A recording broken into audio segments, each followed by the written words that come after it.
Welcome to the AC 24/7 Top Story Countdown. We'll guide you through the biggest news of the day. Our focus, advocating our rights, advocating health, and advocating Earth. Here's our pick for number 4. When Madison Mae Mogen was little, she loved singing, dancing, and animals. Maddie maintained those interests her whole life, but added an interest in the world of business as she got older, of someday becoming an entrepreneur. She was majoring in marketing at the University of Idaho's business school when she was murdered. Ben Mogen is her father. Maddie was his only child. Just so bright and just would go after what she wanted in life.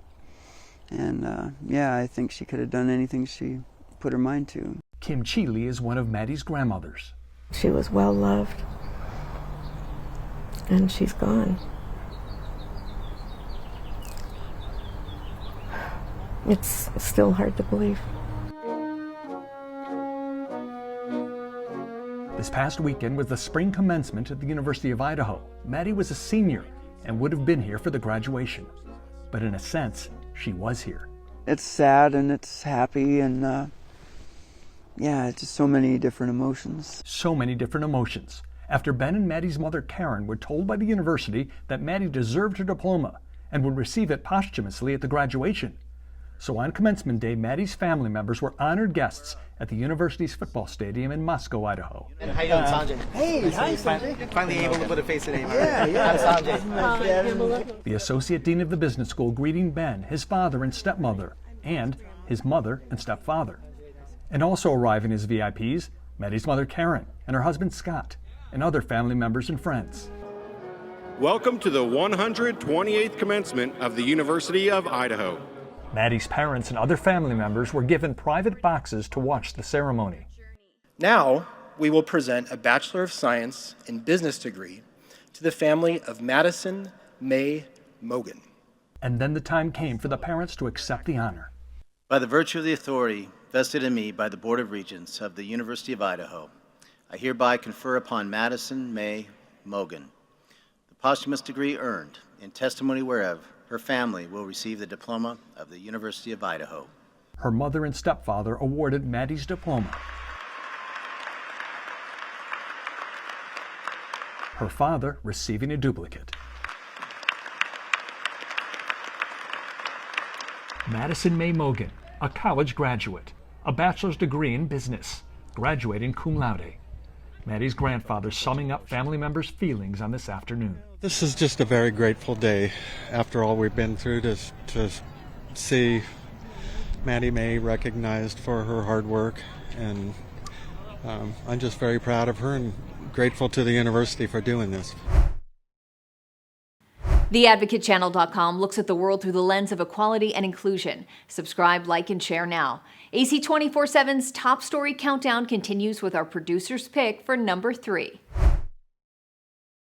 Discussions about the U.S. debt ceiling are moving like highway traffic on a holiday weekend. There's a high chance that the government could shut down. We don't know for how long. So my smartest clients right now are already thinking about that. They're putting cash away. They are making sure that they've got either credit lines or financing available. President Joe Biden is expected to meet again with top congressional leaders, including House Speaker Kevin McCarthy, Tuesday for another meeting on the matter. This comes as Treasury Secretary Janet Yellen issued another warning that the U.S. could potentially breach on its debt as soon as June 1st. Default must be taken off the table. Never in the history of our country have we failed to pay our bills on time. To default now would mean crossing a terrible point of no return. While the Biden White House wants the spending cap boosted with no strings attached, McCarthy and House Republicans are willing to raise it $1.5 trillion, but with cuts to some domestic programs. And so far, neither side is willing to budge. We're only a couple weeks away, and if you look at the timeline to pass something in the House and pass something in the Senate, you've got to have something done by this weekend, and we are nowhere near any of that. Like the Advocate Channel on Facebook for the best way to get updates on stories that advocate for equality, justice, our rights, and more. AC 24/7 continues with today's top 2 pick. Following the first anniversary of the Buffalo supermarket shooting that killed 10 people, all of them black, several social media companies are facing a wrongful death lawsuit by the families of 3 of the victims, Hayward Patterson, Catherine Massey, and Andre McNeil. It's the money. It's always the freaking money. So what you do, you take some of their money. Letitia Rogers, who survived the shooting, also joined the suit. The filing alleges that the shooter, quote, was not raised by a racist family and had no personal history of negative interaction with black people, but was motivated to carry out the attack by racist, anti-Semitic, and white supremacist propaganda recommended and fed to him by the social media companies. It was designed to enhance his engagement by showing him material that was more and more disturbing, more and more racist, and more violent. Among the defendants named in the lawsuit, Meta, parent company of Facebook, Snap, which owns the messaging app Snapchat, Discord, Reddit, Google, which owns YouTube, and Amazon, which owns Twitch, the site the shooter used to live stream the Buffalo attack. The website 4chan is also named as a defendant, along with the shooter's parents, the gun store where he purchased the firearm, a weapons manufacturer, and a body armor supplier. Experts say winning the lawsuit against the social media companies will be tough. There have been dozens of lawsuits against social media alleging that they're responsible for radicalizing terrorists or contributing to terrorist attacks. Almost universally, those lawsuits have failed. Analysts say the First Amendment protection of free speech often derails lawsuits against social media companies, as well as a federal statute called Section 230, which classifies internet platforms as intermediaries. A principle that says that the people who initiated the publication of the content are responsible for it, but not the intermediaries in the middle that make it available to the consumer. CNN has reached out to all the defendants in the suit. Of those who responded, Snapchat issued a statement saying, "We have a zero-tolerance policy for hate speech and discrimination of any kind." Google, the owner of YouTube, told CNN in a statement, "Through the years, YouTube has invested in technology, teams, and policies to identify and remove extremist content." Right after the shooting, Discord and Twitch issued statements denouncing white supremacy and violence. At the time, Meta designated the shooting as a terrorist attack and began removing content and links pertaining to it. Follow the Advocate channel on Twitter and Instagram to stay updated on stories that matter every day. Here's our #1 story of the day. Take a look. First-year teacher. First-year Florida teacher Jenna Barbie is under fire for showing her 5th grade class a Disney movie, Strange World. Hey, Diazo.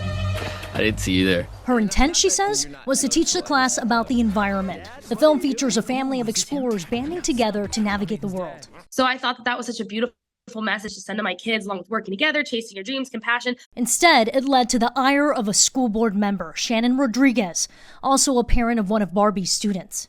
I'm not going to stand by and allow this minority to infiltrate our schools. God did put me here. And Barbie says that triggered an investigation from the Florida Department of Education. Barbie showed CNN this letter she says is from the state, saying, "This office has determined an investigation is warranted into allegations that you engaged in inappropriate conduct."